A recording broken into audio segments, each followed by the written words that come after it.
sort of arrangement which we as the federal government would be saying less and listening more to the perspectives from the federal member states, the districts, and those that are in close proximity with the populations that we often serve and design programs for at the federal level. I personally had the privilege of going to Jowhar not that long ago for a different project, perhaps one of the biggest projects that Somali government in partnership with its partners is carrying out, funded by our donors, about $170 million project, the Jowhar Upstream Water Project, which would have, when it's fully implemented, a very tangible ripple effect on different dimensions of the economy, the livelihoods of the people, and their very existence. During that period, I traveled to about 20-some kilometers outside Jowhar to go to the very location where the canal gets off from the river. And as we commuted along with President Ali Goodlawe, I could see the realities on the ground. Farms being harvested, livestock being reared, people trying to fetch water despite being close to the river on some of the other localities, the levels of poverty, a sense of hope and recovery. So it is a manifestation of the true realities of both challenges and opportunities in Somalia. I have had good conversations with the president and his ministers and the public at large. So today's forum has been preceded by a very proactive and interactive engagement between the federal member states and the federal line ministry.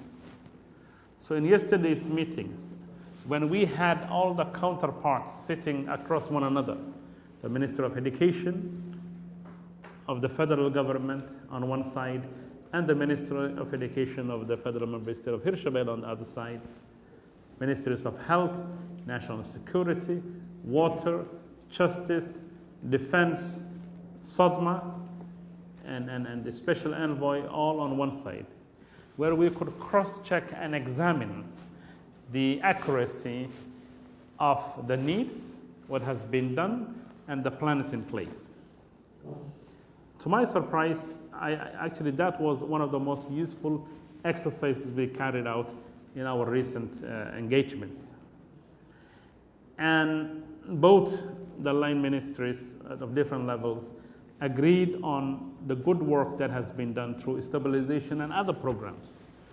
So the delivery of services does not only happen within the stabilization framework, but the fact that even programs such as Damal Afimad, which is carried out by the Ministry of Health, are making inroads into the newly recovered areas. Over about 100 health posts, MCHs, and health centers are planned for Hirshabelle and the two regions of Hiran and Shabelle. That sort of planning was not a possible idea 2 years ago. For the hundreds of thousands of Somalis living under Al-Shabaab, they would have been outside the scope of these programs had we not initiated the liberation agenda. So the gains in the security front are immediately having a domino effect, a positive one, on the health sector, health delivery, educational services, humanitarian assistance. So I would like to reiterate the fact that a very healthy and engaging intergovernmental relations is a necessary prerequisite for policy outcomes. That's one observation we made. As we also acknowledge that a good relationship between the implementation partners, the donors, and the government institutions is also another necessary prerequisite. I would allow for the president and others from his region to tell us about their findings. In our last normal stabilization meeting, I have made note of I took note of the fact that the president's trip to about 22 population centers and the sheer magnitude of the people that came out, bringing to stand still all their other aspects of life, gravitating towards the state institutions and the president and his delegation, where each ministry sat down with the people, the sort of needs they articulated, shows that there is indeed a clarity on the side of the local communities as where life would be better. They have abandoned the ways of life of Al-Shabaab that used to hold them by sheer dominance, and they have gravitated towards the state institutions, which means we are not having the luxury that we used to have before, where the demand for public service was very limited. Now, there is much more demand on the district commissioners, local governments, on the federal member states, and on the federal government to continuously deliver. We sat in this very room on various occasions where we deliberated about the policing needs, the justice requirements, because one of the key competence areas that Al-Shabaab has often tried to dominate was the provision of justice, albeit by unjust means. In other words, they could enforce peace by just killing people. But for us, we have to bring about peace and make peace through legitimacy, because we cannot utilize the sort of inhumane techniques that they use, as they are not bound by the rule of law.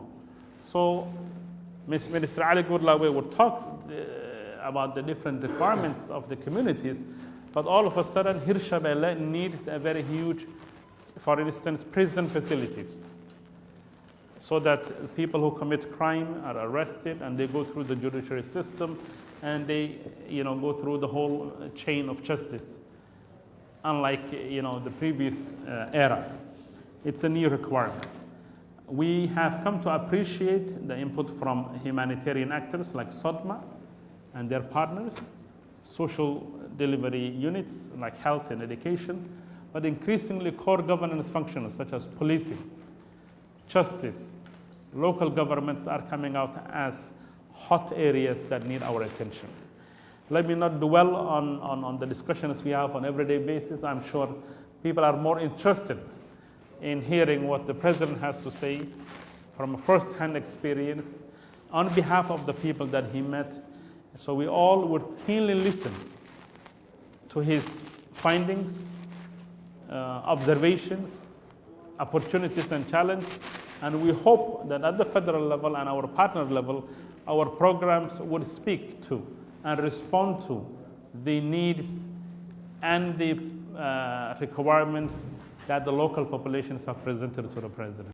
waxaan soo dhaweynayaa madaxweynaha dowlad goboleedka Hirshabelle mudane Ali Gurlawe waxaana arrin aad u wanaagsan in bandhigiisa maanta uu ku qotomo warbixinta safarkiisa uu ku soo maray kula kulmay dadka iyo deegaanada laga xoreeyay khawaarijta. waan hubaa mar kasta oo ay dowladdu la falgasho bulshada waxaa isku soo dhawaada dadka iyo dowladda, waxaana sahlanaada in meesha laga saaro argagixisada iyo qaswadayaasha kuwaasoo caqabad ku ah dowladnimada iyo nabadda. dowlad goboleedka Hirshabelle waa deegaanadii ugu horreeyay ee ku biirsaday la dagaalanka nabaddiidka khawaarijta, guulana ka gaaray iyada oo bulshada deegaankaasi ku nool ay dhiigooda u hureen sida ay iskaga dulqaadi lahaayeen argagixisada, iyaga oo garab weyn ka helaya ciidamada geesiyaasha ee Soomaaliyeed. deegaanadaasi oo tusaale u noqday halganka waxa ay fursad u heleen in laga hirgeliyo xasilinta barnaamijyada gargaarka, soo kabashada degdega ah, dowlad dhiska iyo horumarinta. maanta waxa ay ku naaloonayaan naacawda dowladnimada iyaga oo dhallaan badan ay heleen adeegyo waxbarasho iyo mid caafimaad. mudanayaal iyo marmooyin saaxiibada Soomaaliya, arrinta xasilinta ee wasaaradda arrimaha gudaha gaar ahaan waxaan codsanaynaa in lagu gacan siiyo sidii Hirshabeelle looga dhigi lahaa role model looga daydo dib u xoreynta iyo xasilinta dalka. waxaan mar kale u mahadcelinayaa deeq-bixiyaasha iyo hay-adaha caalamiga ah ee nagala shaqeeya dadaalada xasilinta iyo howlwadeennadooda iyo had iyo jeer na garab istaaga kaalmada wax ku oolka. aad iyo aad baa u mahadsantihiin.